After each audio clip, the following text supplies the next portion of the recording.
السلام علیکم ورحمت الله وبرکاته. محترم د تراویح متعلق پوښتنه کړې وه. محترم تراویح سنت دي، که ښځینه دي که نارینه دي، پر هغو باندې 4 رکعت تراویح سنت دي، ځکه دا د خلفاء راشده او سنت دي. او رسول الله صلی الله علیه وسلم وایي علیکم بسنتي و سنت خلفاء راشدین. هغه زما پیروي وکړي او زما پر لار باندې ولاړ شي او د خلفاء راشدین. نو دغه سنت دي په جماعت باندې کول، د نارینه په حق کې ښځینه ته یوازې کول. 4 رکعت دي په 10 سلامه باندې، یعنې پر 2 رکعتو به سلام ګرځي او بیا به د 4 رکعتو څخه بعد ترویحه کوي، کښېني به دومره اندازه قدر به کښېني لکه هغه مخکې رکعتونه چې کړي دي، یعنې د 4 رکعتو بعد به دومره اندازه کښېني چې دغه شاته څومره رکعتونه په کم وخت کې ده کړي دي دونه ترویحه به کوي. خو اهل د مدینې به ویل لمونځ کوه، اهل د مکې به په دغه وخت کې طواف وکوي او چا به نور اذکار ویل. او په افغانستان کې معمول داسې جوړ دي چې هغه امام اذکار وایي، سبحان الله بدل ابد سبحان الواحد الاحد، دغسې یا نور الفاظ یا نور اذکار مبارکه وایي. هغه هم څه مشکل نه لري. دا الفاظ پنجپریان او وهابیان وایي دا بدعت دي، نو هغه دوی خپله بدعت دي، په بدعت نه پوهېږي خواران. همدا چې په افغانستان کې معمول دی، په دې کې څه مشکل نشته. ځکه ټول وایي اهل د مدینې لمونځ کوه، اهل د مکې طواف کوه، او خلک لمونځ کوي که طواف کوي یا که دغه اذکار کې وایي. طواف خو د مکې په حق کې دی چې اهل د مکې وي. او نیت یې داسې تړل کېږي چې نیت کوم د زړه اخلاص لمونځ کوم 2 رکعته تراویح، 2 رکعت سنت تراویح خاص خطا لره په مطابقت رسول الله صلی الله علیه وسلم مخ مې کوي په لور د کعبې شریفه دی حضرت محسن الله اکبر. او اوس نو وایي ختم یو ور کې سنت ته په ټول میاشت کې د تراویح ختم هغه یو ور سنت دی چې سړی قرآن کې ختم کړي، سړی حافظ وي. او که د سړي حفظ نه وي یاد او یا حفظ وي یاد وي، هغه قوم نسوی برداشتولی غټې تراویح بیا دې په نور قرآن سره تراویح ورکړي. د قرآن عظیم شان د الله سورت الم تر کیف فعل ربک باصحاب الفیل، د سورة الفیل څخه بیا ځه ته سورة والناس پورې 4 رکعته دي په دغو سورتو دي ورکړي، به د الله سره کوه. اول رکعت کې الم تر کیف ووایي، په دوم کې دي لإلاف قریش ووایي، سلام وګرځېد. بیا چې دوم ته ولاړ شو پکې بیا اول کې دا ووایي، یعنې دا 4 رکعته دي په د الله سورتو باندې ورکړي. لکه دا بیا په افغانستان کې معمول دي د علما کرام. درېیم صورت یې دا دی چې که د سړي دغه صورتونه نه یې زده یا ښځې کور لمونځ کوي دغه صورتونه یې نه یې زده، بیا دې په قل الله شریف سره وکړي. په هر رکعت کې دې 3 واره قل الله شریف وایي، په هر رکعت کې دې 3 واره قل الله شریف وایي.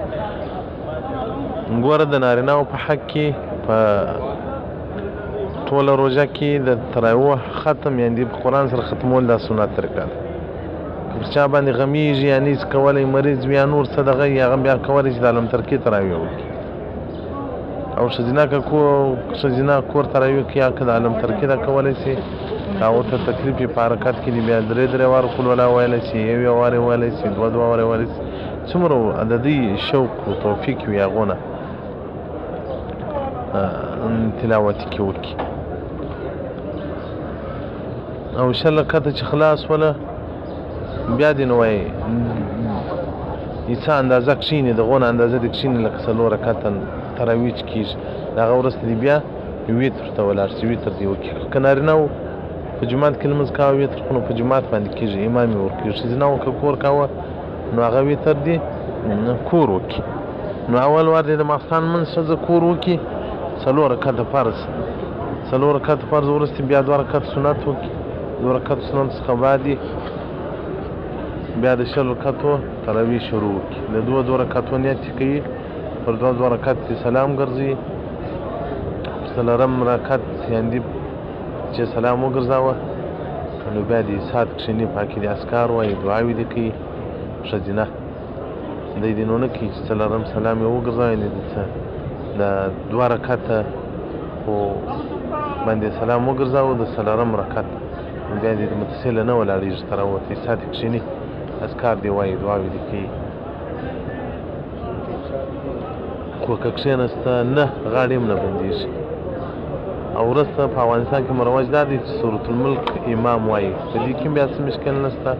لکه بعضې تورمخي چې وایي دا بدعت دی یا پلانکی دی یا پلانکی دی، ځکه ما رآه المؤمنین حسنا فهو عند الله حسن.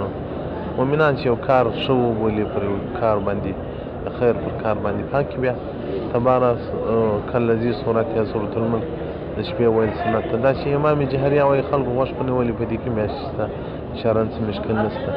دی نه ده لکه دا تورمخي چې وایي دا بدعت یا پلانکی. دغه وهابیانو پنځپریان کوم پېژندل خو دا بدعتو په شرک یې پېژندل. اوس که دې ځان ښورولې لا نه و د ده لخوا د مشرکو د بدعت چاپه پسې درولې. نو دغه د تراویحو هغه مختصره او اسانه طریقه ده. الله جل جلاله دې زموږ ستاسې تراویح قبول کړي. حاشیة تحتوي على المراقي الفلاح صفحه 415 کتاب الصلات باب التراویح.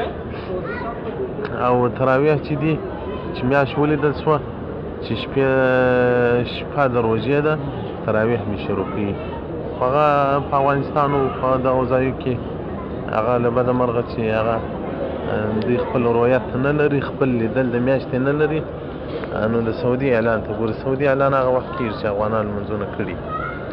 چې کوم وخت ماښام میاشت ولیدل شوه دستي به باره تراویح کېږي، که څوم دغه ورځ د روژه نه یې نیولې. او تراویح به بیا ختموي د روژې پر هغه اخري ماښام باندې چې د اختر میاشت ولیدل شوه بس باره به دوی روژې دغه تراویح ختموي. دا بعضې ځایو کې عادت دا چې جوړ شوی دی پر 22 او په 24 باندې د قرآن ختم وکړي بیا نو تراویح نه کوي. دا هم غلط کار دی، ځکه څو روژې دي چې څونه روژې راځي دغونه تراویح سنت دي ورسره. نو که حافظان قرآن ختموي باید په مکمل تراویح په ونیسي. دی دینو نه کوي چې پر 24 او 25 باندې ختم کړي. باران وایي اوس نو خپلې میلې کوو وساسلو برای ښه ناروا ته دروازه ورخلاص شي ناروا. یا د حفظ تراویح دي هم په اخري ماښام باندې ختم کړي او د نورې تراویح دي هم په اخري ماښام باندې ختم کړي. ما خپله چې الحمدلله ملان شوی یم کالب په لازم را باندې راغلي هغه شرایط مې نه دی کړی د خلکو په خاطر چې د روژې 28 یا 28 راسي، روژې 28 راسي نو د چا هوا کېږي وایي چې روژې ختم شوي وایي. ځان که څوک کوي راځي دي زه خو یې کوم اخر تر ماښامه، که څوک نه راځي هم یې زه کوم.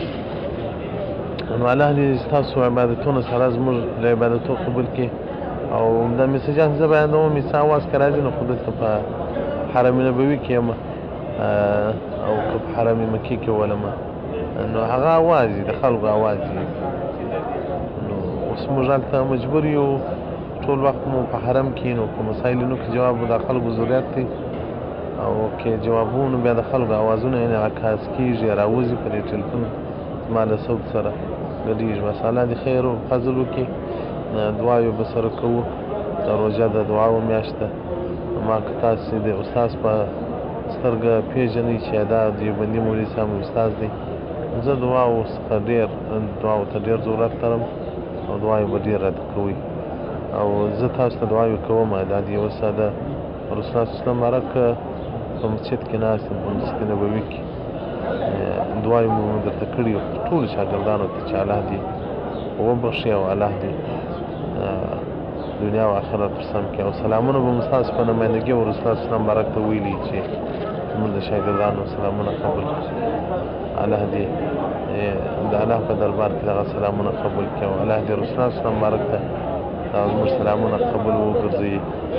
السلام علیکم ورحمة الله.